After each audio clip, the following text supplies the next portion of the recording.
मी भारतीय संस्कृतीला मानतो, भारत देशाला मानतो, इथल्या सिनेमाला, इथल्या कल्चरला, इथल्या जमिनीला, इथल्या शेतीला, इथल्या सज्जन माणसाला. नालायक माणसाला तर आपण इथं बोटाच्या टोकावर ठेवून कोलतो, पण सज्जन माणसांना मी मानतो.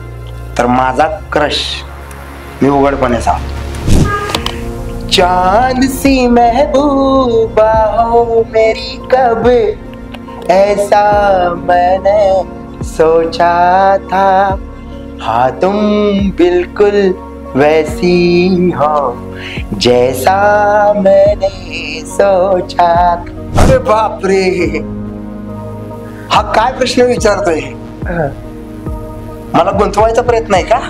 मला तुम्ही एक दिवसासाठी ते शपथ द्या मुख्यमंत्री पदाची, मी तुम्हाला सगळं सुरळीत सुतासारखं सरळ करून दाखवतो. म्हणजे आता माझ्या भारतीय संस्कृतीला काळिंबा फासणारे जे कोणी आहेत नाही लुंगे सुंगे, यांच्या आई वडिलांना सांगतो यांना आत्ताच ताब्यात ठेवा, नाहीतर असली गाबडी काढू नका जे माझ्या भारताचं नाव रसा तळाला येतील.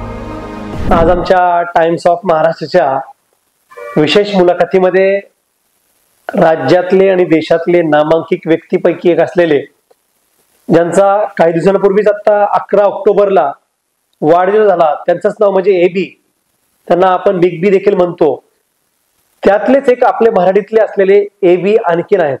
तुम्ही ओळखलंच असाल, त्यांचं नाव म्हणजे डॉक्टर अभिजित बिचुकले. थेट आज माझ्याबरोबर आहेत. अभिजितजी नमस्कार. मी आज आमच्या टाइम्स ऑफ महाराष्ट्राच्या मुलाखतीमध्ये तुम्हाला विशेष आमंत्रित केलं आणि तुम्ही त्याबद्दल आला, त्याबद्दल मी आपलं सुरुवातीलाच आभार प्रकट करतो.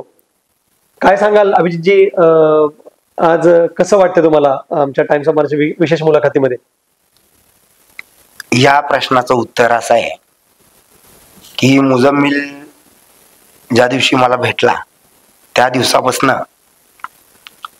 तो ज्या पद्धतीनं त्याचं स्वतःचं काम करतो, मला तो खऱ्या अर्थानं एक सुंदर आणि खरा पत्रकार वाटतो.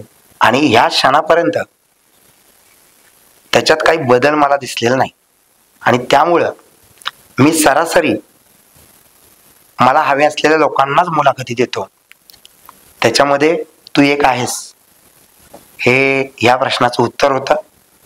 आणि सर्वप्रथम आपण दीपावलीच्या पावन पर्वाला सुरुवात करत असताना त्या ठिकाणी संपूर्ण महाराष्ट्र असेल आणि देशभरातील माझ्या संपूर्ण भारतीयांना माझ्या वतीनं, माझ्या कुटुंबियांच्या वतीनं आणि संपूर्ण महाराष्ट्राच्या वतीनं दीपावलीच्या हार्दिक शुभकामना देतो. अभिजितजी, आज आपण आपल्या विशेष मुलाखतीमध्ये मी काही असे प्रश्न घेतोय की ते आपण पहिले तर काही तयारी केलेली नाही या गोष्टीची. तर बऱ्याचशा मुलाखतीमध्ये स्क्रिप्टेड असते आणि आपण बऱ्याचदा ऐकले बिग बी मध्ये, आपण बिग बॉस मध्ये पण एक मोठ्या चेहरा म्हणून आपण त्यामध्ये होता. आणि बऱ्याचदा लोकांमध्ये शंका असते की बिग बॉस जे आहे ते स्क्रिप्टेड आहे. तर काय सांगाल सर तुम्ही की बाबा काय असेल नेमकं, बिग बॉस हे स्क्रिप्टेड आहे का?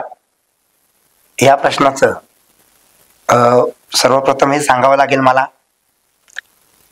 की मी एकमेव असा व्यक्ती असेल पॉडकास्टच्या दुनियेतला, मुलाखतींच्या दुनियेतला, की मला मानधन देऊन हे लोक नेतात.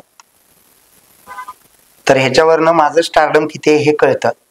दुसरी गोष्ट, खूप समर्पक असा प्रश्न होता, कारण आम्ही स्क्रिप्टिंग नाही करत, नॅचरली बोलतोय.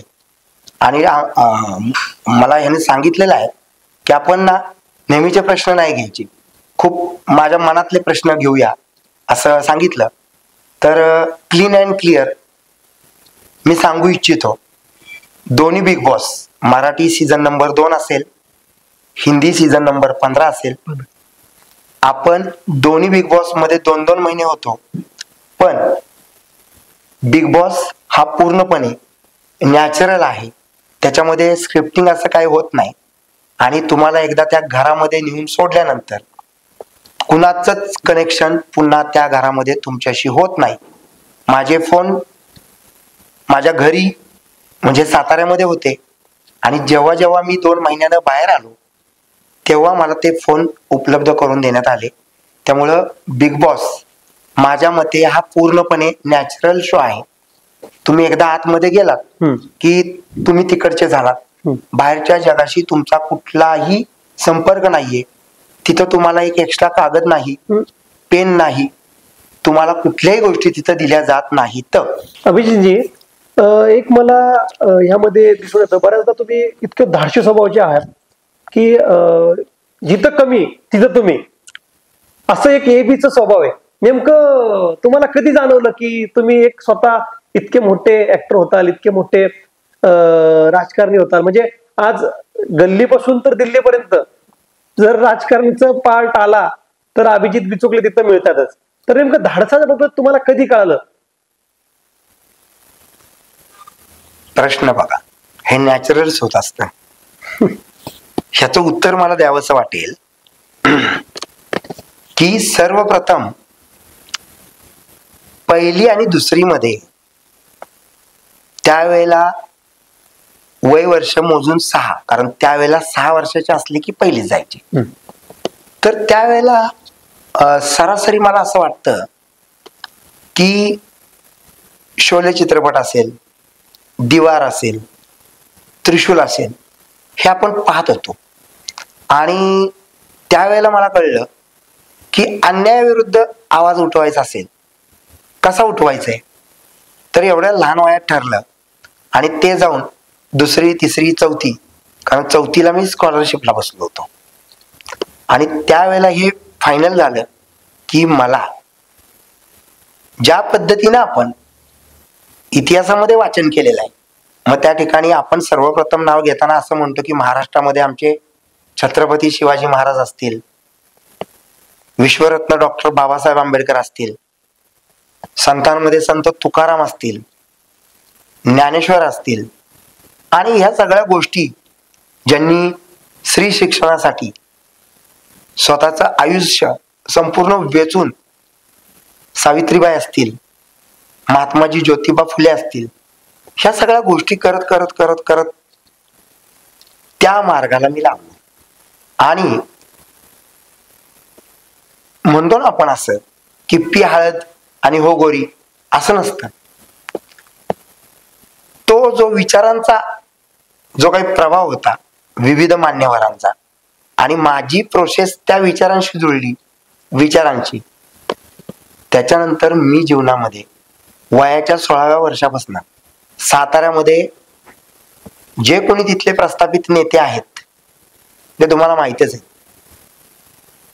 त्यांची नावं घ्यायची काही गरज नाही आपल्याला, आणि अनुषंगाने जर प्रश्न आला तर आपण बोलू त्यांच्याबद्दल. त्यांच्या बरोबरीनं मी राजकारणामध्ये उतरलो.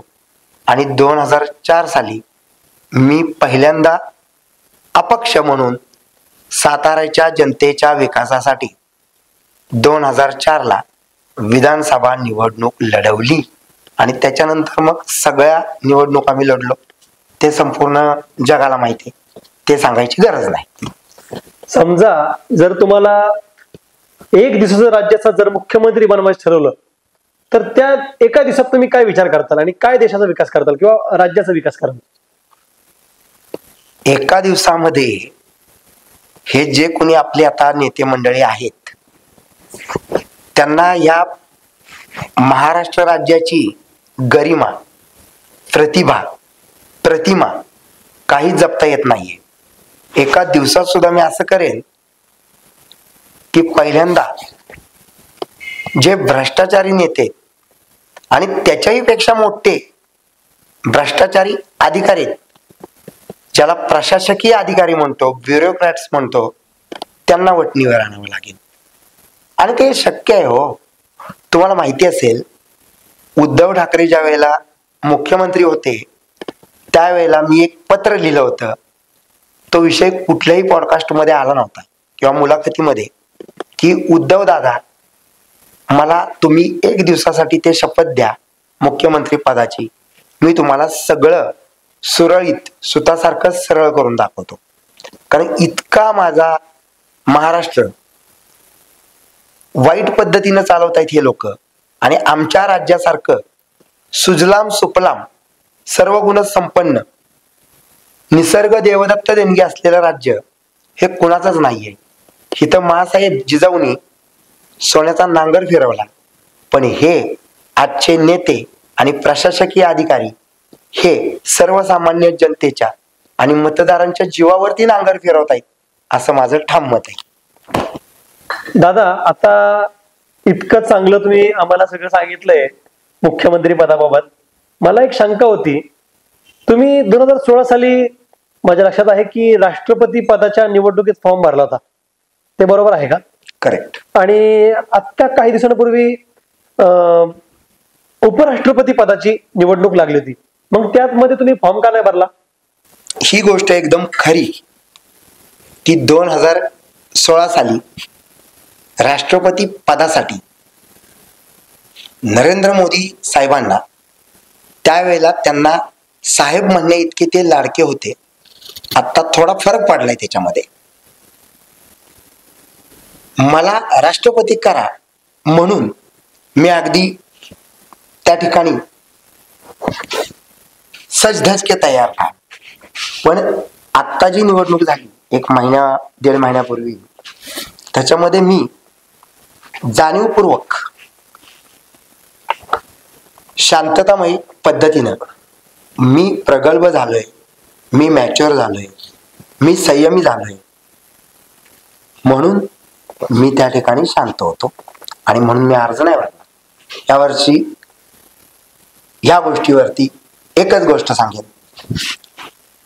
सारा शहर मुझे लायन के नाम से जानता है और लायन अभी जिंदा है.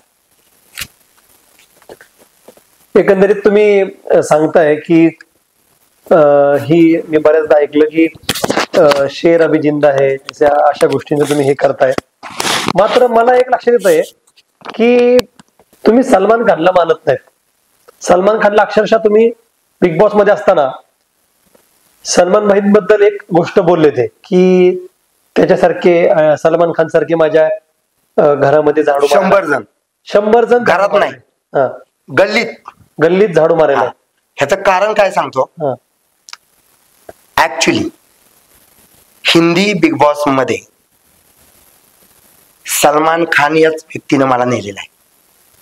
मराठी बिग बॉस मध्ये पाहुणा म्हणून सलमान आल्यानंतर जगजाहीरपणे तो म्हटला होता की इसको उठा के सीधा हिंदी में डालो. नेलं. सलमानचं माझ्यावरती प्रेम आहे, त्याच्याबद्दल दुमत नाही, परंतु खूप मोठा आहे. सलमान खान ज्या पद्धतीनं इगो घेऊन बोलतो, माझा इगो हा भारताला परवडणारा नाही आणि हे मी त्या ठिकाणी दाखवून दिलं. आपण कधीही कुणाचे मिंदे राहत नाही. ज्या दिवशी सलमान माझ्याशी प्रेमानं बोललाय, ज्या दिवशी त्यानं माझी बाजू घेतलेली आहे आणि त्या व्यक्तीला जर इगो असेल तर त्याचा इगो तो मी त्यावेळेला काढला. हे टाइम टू टाइमचं भांडण होतं. असं नसतं की बाबा आमचं वैर आहे, असं होतं. आणि त्याच्यानंतर सलमान खानच्या संपूर्ण कारकिर्दीला गळती लागली, हे मी या ठिकाणी नमूद करतो. हे सलमान सुद्धा त्या ठिकाणी कबूल करेल आणि सिने क्रिटिक्स आणि बुद्धिवंत लोक हे मान्य करतील. ज्यांना बुद्धी नाही ते लोक येऊन सलमानचा आणि माझा गु खाणार हे नक्की. दादा, तुम्ही बिग बॉस मध्ये असताना एक गोष्ट आम्ही पाहत होतो की बऱ्याचशा महिलांबरोबर आपले भांडण व्हायचे आणि खूप आम्ही प्रेक्षक म्हणून पाहायचो. पण एक गोष्ट पाहिली आम्ही, ज्यांच्याबरोबर भांडण झाले तुमचे तरी नंतर तुमचे काम पण करायचे. नेमकं काय प्रेम, असे काय प्रेमाचे जादू आहे तुमच्याकडं की जे जादूची कांडी फिरवतायत आणि ते तुमचे काम करतायत? नेमकं काय प्रकरण आहे? पहिल्यांदा हा प्रश्न आहे आणि रियालिटीला जरूर आहे. तुम्ही अतिशय सुंदर माणूस असला पाहिजे, तुमचं मन साफ असलं पाहिजे, तिथं जी काही भांडणं झाली, खूप मोठी भांडणं तुम्ही बघितली, पण ती भांडणं ही तात्विक कारणांवर नव्हती. त्याच्यानंतर अभिजित बिचुकले मधला जो माणूस आहे, ह्युमन आहे, तो सगळ्यांच्या लाडका आहे. आणि गंमत म्हणजे तुम्हाला गंमत सांगतो की कॉलेजच्या दिवसांपासून मी ज्या वेळेला ती गाणी गायचो गॅदरिंगला वगैरे, तेव्हापासनं लेडीज आमच्या संपूर्ण भगिनी, सहकारी, मैत्रिणी यांचं सहकार्य मला लाभत आलंय. नावांसह सांगेन, आमची फ्रेंड विजय असेल, कांचन असेल, ह्या तर मला लेडी किलरच मानतात. आता ते त्यांना माहित, मी काय बाबा लेडीजला किल करत नाही, पण ते माझी तुलना तरुणपणीचे जाकी दादा हिरो मधले त्याच्याशी माझी तुलना करतात. तर या सगळ्या मैत्रिणींचा मी आभारी, आणि त्यांनी जी उपमा दिलेली आहे मला lady killer. Love you all my lady friends. दादा, एकंदरीत तुम्हाला तुमच्या मैत्रिणींनी जी लेडी किलर म्हणून उपाधी दिली ती एकंदरीत तुम्हाला शोभतेच, पण अशी कोणती जीवनात तुमची पहिली व्यक्ती ती ज्याला तुम्ही त्या महिलेला किंवा त्या प्रेमिकेला किल केलं? अरे बापरे, हा काय प्रश्न विचारतोय? मला गुंतवायचा प्रयत्न आहे का?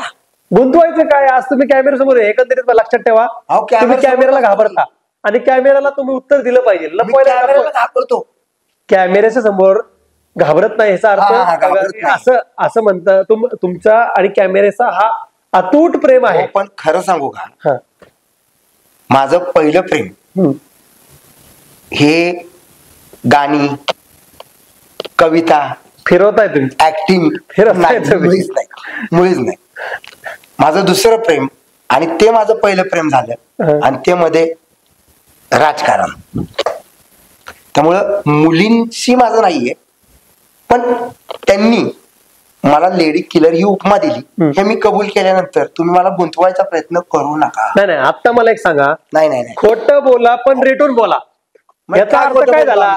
नाही, तुम्ही उत्तर का देणार? तुम्ही लाजताय का उत्तर द्यायला?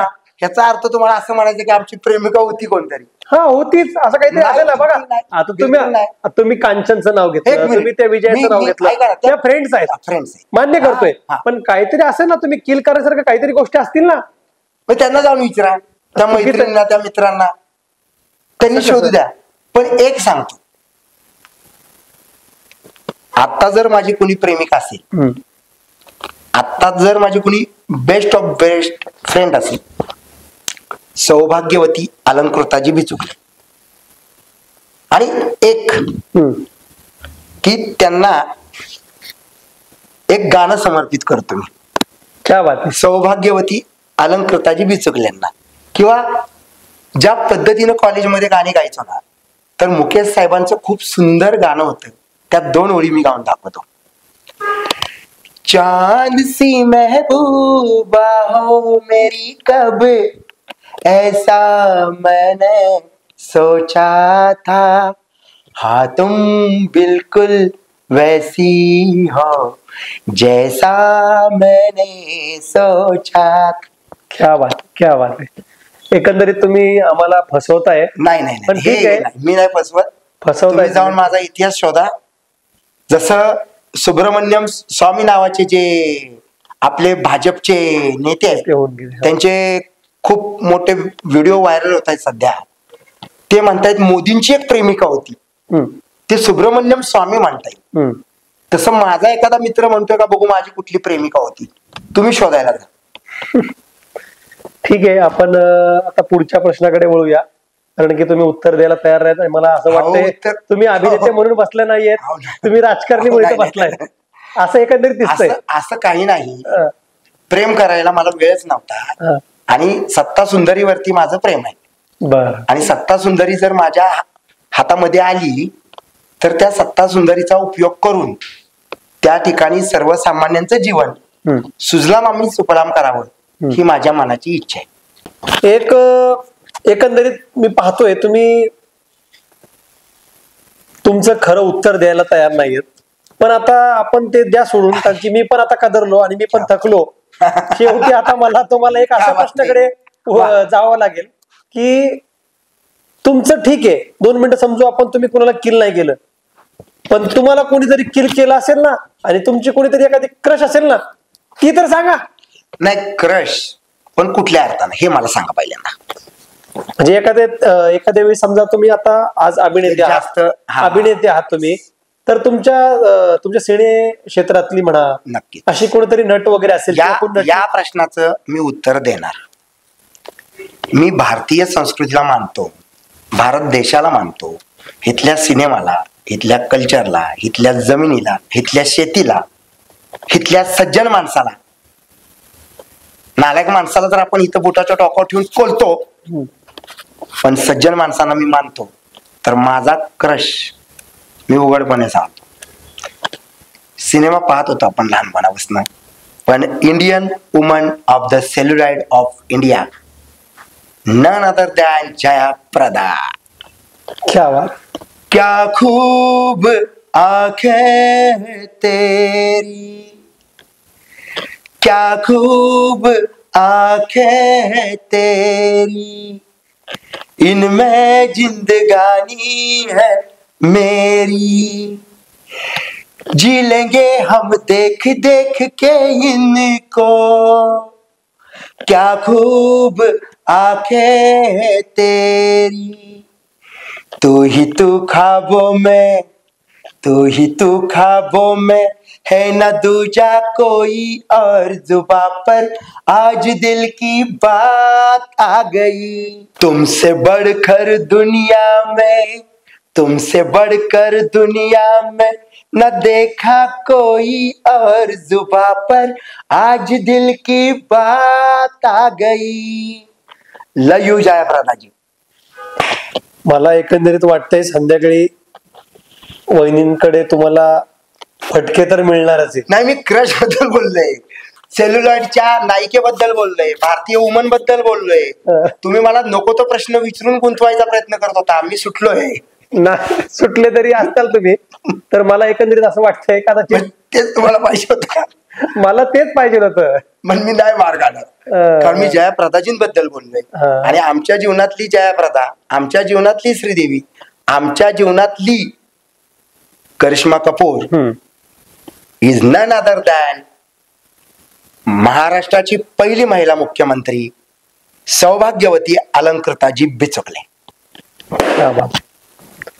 दादा, आता हे सगळं तर झालं, पण आम्ही बऱ्याचदा बघतो की अभिजित बिचुकलेंना आम्ही बऱ्याचदा फक्त टीव्ही वरतीच पाहतोय, आणि अभिजित बिचुकले हा टीव्ही वरचा वेगळा आहे, समोर वेगळा आहे. नेमकं मला एक सांगा की तुमचं बालपण काय होतं ज्यावेळेस तुम्ही टीव्ही वरती नव्हता? अच्छा, बालपण, कुमारावस्था. बालपणी तुम्हाला बाल भारती असते, 8वी 9वी 10वी तुम्हाला कुमार भारती असते, 11वी 12वी तुम्हाला युवक भारती असते. आणि या सगळ्या पुस्तकांमध्ये जातीपूर्वक लक्ष घालून मी शिक्षण घेतलं, आणि याचं सर्व श्रेय माझ्या कुटुंबातील माझ्या आई आणि बाबांना जातं, ज्यांना मी देवाच्या खूप वर बघतो, त्याच्यानंतर देव बघतो. आणि ही माझी भूमिका कायम असल्यामुळं शिक्षण खूप महत्वाचं होतं. मी तुम्हाला माहिती असेल की मी लॉ सुद्धा करत होतो, आणि 1 वर्षानंतर लॉचं शिक्षण मी सोडून दिलं. आता त्याच्याबद्दल जर मी काही गोष्टी बोलायला गेलो, का सोडलं, तर तात्विक काही गोष्टी मी बोललो तर कॉन्ट्रोवर्सी होईल, त्यामुळे मी बोलणार नाही. पण जाता जाता वकिलांना एकच गोष्ट सांगू शकतो, आणि विषय लॉ पर्यंत आला म्हणून सांगतो. CJI chief justice of India Bhushan Gavai साहेब, आज माझ्या ह्या मित्रानं घेतलेल्या मुलाखतीमधून मी तुम्हाला एक प्रश्न विचारतो. आपण चीफ जस्टिस ऑफ इंडिया आहात, विश्वरत्न डॉक्टर बाबासाहेब आंबेडकर साहेब यांचे तुम्ही त्या ठिकाणी अनुयायी आहात. तुमच्यावरती तो भडवा, तो नालायक माणूस कोण असेल, तो जर बूट विरकावून मारत असेल, तर CJI chief justice of India म्हणून तुम्ही त्या माणसावरती देशद्रोह आणि ॲट्रॉसिटीचा कायदा चालवून त्याला जेरबंद करायला पाहिजे होतं. हा कुठला न्याय आहे की तुम्ही गप्प बसताय? गवई साहेब, तुम्ही ह्याचं उत्तर द्या. साधं कोर्ट जे असतं JMFC, तिथं मोबाईल वाजला ना तरी ते दंड करतात. आणि तुम्हाला म्हणून सांगतो, सातारा जिल्ह्यामध्ये जजेस लोक भ्रष्टाचार आणि पैसे घेताना सापडलेत. असाच काही प्रकार माझ्या या आयुष्यामध्ये जजेस आणि सातारच्या पोलीस प्रशासनानं, तेथील राजकीय नेते जे लबाड आणि नालायक राजकीय नेते आहेत, त्यांचं नाव नगरपालिकेला मी घेणार आहे. त्यांनी माझ्यावर सुद्धा अन्याय केला होता. तुमच्यावर झालेल्या अन्यायावरती तुम्ही गप्प का बसलात? मोर्चे काढतायत लोक. ही नदीनं दलित बांधवांवरती जर अन्याय झाला तर मोर्चे निघतात. सुप्रीम कोर्टाचे सरन्यायाधीश त्यांच्यावरती बूट भिरकवला जातो आणि तुम्ही गप्प बसता. हे मला पटलेलं नाही. दादा, आता तुम्ही जी घटनेबद्दल बोललात ते अतिशय न्याय प्रणालीला अशोभनीय घटना होती आणि निंदनीय घटना त्याला आपण म्हणू शकतो. तशी घटना व्हायला नव्हतं पाहिजे, परंतु हे सर्व गोष्टी झाल्या. ह्या पलीकडे आपला जे शाळेवरचा विषय होता, तर तुम्हाला जे राज्यात एक गोष्टीमध्ये संबोधलं जातं की तुम्ही मला त्या कवी मनाचे नेते म्हणून तुम्हाला बोललं जातं. नेमकं तुम्हाला उपाधी कोणी दिली होती? क्या बात आहे. एक नंबर प्रश्न आहे हा. कवी मनाचे नेते ह्या टायटलमुळे मी संपूर्ण देशामध्ये काय म्हणू फेमस झालो, सुप्रसिद्धीच्या झोतात आलो. आणि बिग बॉस हिंदीमध्ये सुद्धा त्या ठिकाणी महेश मांजरेकरांनी माझं इंट्रोडक्शन कवी मनाचे नेते, साताऱ्याचे सुपुत्र असं म्हटलं होतं. तर माझं पहिलं पुस्तक कविता संग्रह, आणि त्याचं नाव आहे क्षितिज. क्षितिजचा अर्थ ज्या लोकांना माहिती आहे त्यांना माहिती आहे क्षितिज म्हणजे काय असतं. आणि ते पुस्तक 23 मे 1996 साली प्रकाशित झालं. 23 मे 1996.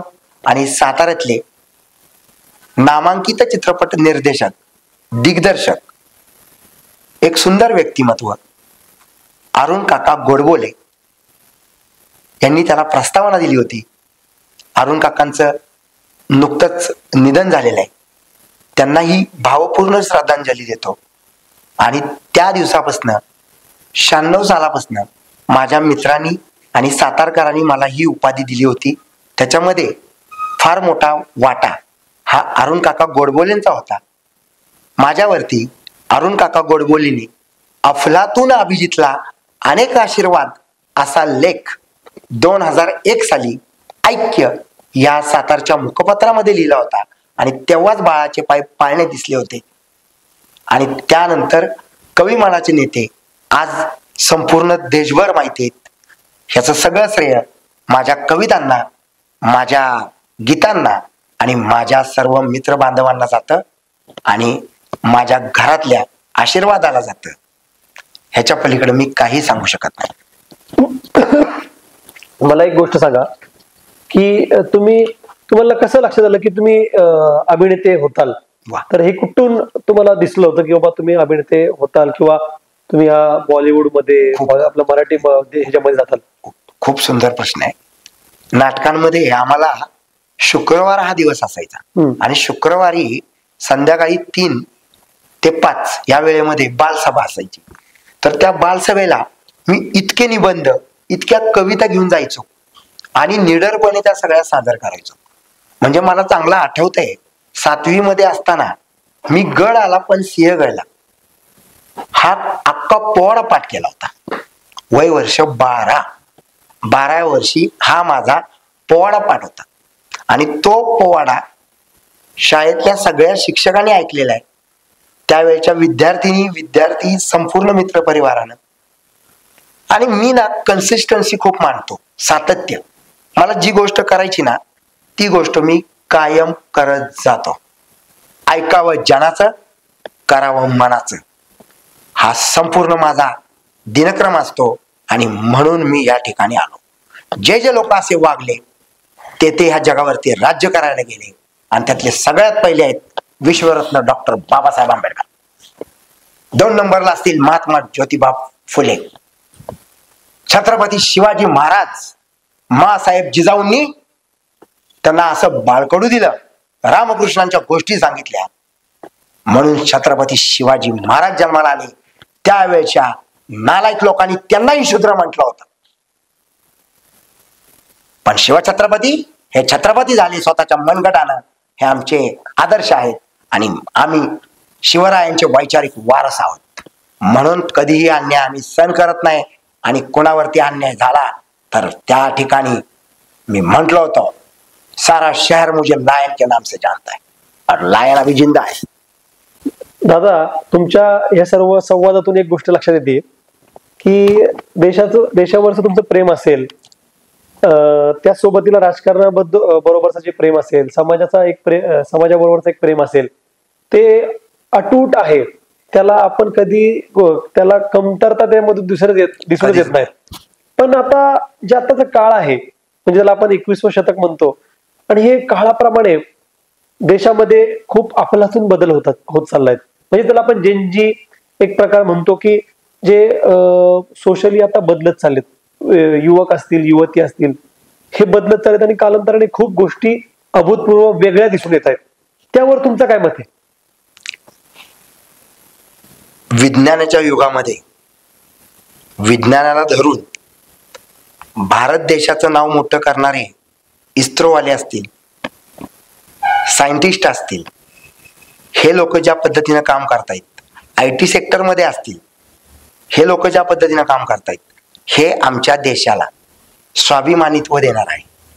परंतु हे जे आत्ताचं जनरेशन आहे, त्या जनरेशनला फक्त एकच सांगू इच्छितो, भारताच्या संस्कृतीला विसरू नका. आत्ता त्या ठिकाणी अमेरिकेतल्या सगळ्या महिला पुरुष हे इस्कॉनच्या माध्यमातून भगवान श्रीकृष्णाच्या चरणी येत आहेत.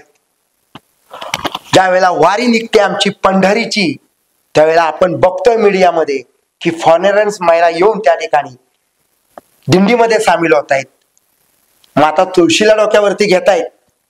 पण जे आत्ता माझ्या भारतीय संस्कृतीला काळिंबा फासणारे जे कोणी आहेत नाहीये, लुंगे सुंगे, ह्यांच्या आई वडिलांना सांगतो, यांना आत्ताच ताब्यात ठेवा, नाहीतर असली गाबडी काढू नका जे माझ्या भारताचं नाव रसातळाला नेतील. दादा, एक प्रश्न मला बऱ्याच वेळापासून उद्भवतोय आणि ते खूप माझ्या मनाला खातंय. ते म्हणजे तुम्ही एक अभिनेते आहात, तर काही अभिनेत्यांचं वेगळं चाललेलं असतं. सोशल मीडियावरती येत ना, ते अंग प्रदर्शन करून लाईक कमेंटसाठी येत ना भांडण करत असतात. यावर तुमचं काय मत आहे? हे महाराष्ट्राच्या संस्कृतीला, देशाच्या संस्कृतीला शोभणारी घटना आहे का, असं त्याला तुम्ही कसं पाहताय? एक तर ह्याच्यावरती मी स्पष्ट भाषेत बोलेन की हा जो काही नंगा नाच चाललाय, हा संस्कृतीला धरून नाहीये, हा संस्कृतीचा ऱ्हास आहे. आणि मगाशीही मी बोललो की आई वडिलांनी त्यांच्यात मुलांना ते काय करतायत हे बघावं. आणि जर कुठल्या मुलींना वाटत असेल किंवा ज्या थर्ड क्लास मुलांना वाटत असेल की काहीतरी करून तुम्ही प्रसिद्धीच्या झोतात याल, काही जे तुमचं सोशल मीडिया वगैरे आहे ना, हे फालतू गोष्टी आहेत. एक लक्षात ठेवा, हे पाण्याची बुडबुड आहेत. वो जो पानी के बुलबुले रहते हैं ना, ऐसे यूं फूट जाते हैं. ओके, और जो नदी या सागर रहती है ना, वो बच्चन साहब, राजेश खन्ना साहब, दिलीप कुमार साहब, शाहरुख है, ये रहते हैं ना, ये अभिनय के सागर रहते हैं. और नदियां जो रहती है, रूप की नदियां, वो रहती है जयाप्रदा जी, रेखा जी, ये हमारी करिश्मा कपूर जी. ये ऐसे ये लड़के लड़की आते हैं ना, इनके ऊपर बात करना ना, ये इतने छोटे विषयों पे मैं बात नहीं करता. तर आता आपण शेवटच्या टप्प्यात येऊया. तर अभिजितजी, मला जेवढं कळतंय की तुम्हाला जेवढं आपण तुमच्याबद्दल विचारू, माहिती घेऊ, तर तुम्ही तेवढ्या व्यापात आहात, खोलात आहात, तेवढा मी आणखीन अथांग होत जातो. ते माझ्याकडनं काढून घेण्याची कसब पाहिजे, त्याच्यामध्ये ती एनर्जी पाहिजे. हो, हे कोणते असतात ना लुंगे सुंगे सोशल मीडियावाले, त्या बुटावरती मी ठेवत नाही माहिती, बुटाच्या टोकावर. आणि माझं नॉलेज जे आहे ते प्रचंड आहे. अहो, किशोरी शहाणे मॅडम या बिग बॉस मध्ये म्हटल्या होत्या अभिजित बिचुकले एनसायक्लोपीडिया आहे ऑफ बॉलिवूड आणि नॉलेज मध्ये सुद्धा. किशोरी शानेनी हे बोलणं फार मोठी गोष्ट आहे. हे कोणी इथे येते ते कुठले तरी मेकअप करून काहीतरी कपडे काढून असं कोणी मोठं होत नसतं, त्याला त्याग करावा लागतो. तर मला आता एक शेवटचा प्रश्न घ्यायचा आहे की अभिजितजी, तुम्ही बिग बॉस बद्दल फार बोलता, बिग बॉसची तुम्हाला आवड आहे आणि खरंच बिग बॉस हा प्लॅटफॉर्म खरंच मोठा आहे. तर बिग बॉस हिंदी झाल्यानंतर आज अभिजित बिचुकले यांचं उदरनिर्वाह आणि जे दैनंदिन गोष्टी आहेत ते नेमके काय आहेत आणि भविष्यातले काय प्रोजेक्ट सुरू आहेत जे आमच्या प्रेक्षकांना ऐकायला आवडेल? नक्की नक्की. भविष्यातला एक प्रोजेक्ट जो आहे तो छत्रपती शिवाजी महाराजांवरती आपण एक फिल्म करणार आहे. तो एक चित्रपट आहे आणि त्याच्यानंतर मी बॉलिवूडमध्ये इंट्रोड्यूस होतोय आणि त्याच्यामध्ये जी हिरोईन माझ्या बरोबर आहे तिची उत्सुकता लागणार आहे आणि ती आपण उत्सुकता तशीच ठेवूया. 2 प्रोजेक्ट आत्ता तुमच्या समोर येतील याची मी ग्वाही देतो. एकंदरीत आपण पाहिलंय की अतिशय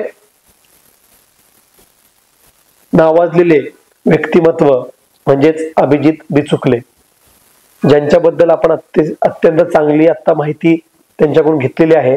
अभिजितजी, मी आमच्या स्टुडिओमध्ये आलात तुम्ही आणि आपल्याकडून आमच्याकडे चांगल्या संवादाची एक वाट फुटली, एक काही देवाणघेवाण झाली, त्याबद्दल मी आपला ऋणी आहे. आणि मी प्रेक्षकांचा देखील आभारी आहे की आपण इतका चांगला वेळ या ज्या मुलाखतीला दिलेला आहात. तर मी आपला सर्वांचा आभारी आहे आणि भेटूयात आपण लवकरच पुढच्या मुलाखतीमध्ये. आणि पाहत राहा टाइम्स ऑफ महाराष्ट्र. आणि पुढचा गेस्ट मी लवकरच आपल्याला आमच्या वेबसाईटवर, आमच्या युट्यूब चॅनलवर, इंस्टाग्रामवर, फेसबुकवर आणि आपले 15 प्लॅटफॉर्म्स आहेत ज्या ठिकाणी आपलं टाइम्स ऑफ महाराष्ट्र आता लाईव्ह आहे. तर माझ्या सर्व प्रेक्षकांना एकच सांगणार आहे की आमच्या चॅनलला सबस्क्राईब करा, इंस्टाग्रामला फॉलो करा, फेसबुकला फॉलो करा आणि आमचे जे 15 प्लॅटफॉर्म्स आपल्याला या खाली आम्ही त्याची लिस्ट तुम्हाला डिस्क्रिप्शन मध्ये देऊ. सर्व प्लॅटफॉर्मवरती व्हिजिट करून आमचे नवनवीन व्हिडिओ पाहण्यासाठी तिथे जाऊन तुम्ही भेटू शकता. तर प्रेक्षकांना माझं एक शेवटचं एक मत विचारायचं होतं की तुमच्याकडून सल्ला देखील मला घ्यायचा होता, कारण की प्रेक्षकच आमचे सल्लागार आहेत आणि तुम्ही आहात तर आम्ही आहोत. तर मला एक आपल्याला नक्कीच विचारायला आवडेल की पुढचा गेस्ट कोण आणायला पाहिजे. तर नक्कीच कमेंट बॉक्समध्ये आपण कमेंट करून कळू शकता. आम्ही त्यांच्याशी संवाद साधून त्यांना आमच्या या मुलाखतीमध्ये बोलवू आणि त्यांचं आपल्या समोर सगळ्या गोष्टींचे देवाणघेवाण करून आपल्यापर्यंत पोहोचवण्याचा प्रयत्न करू. धन्यवाद.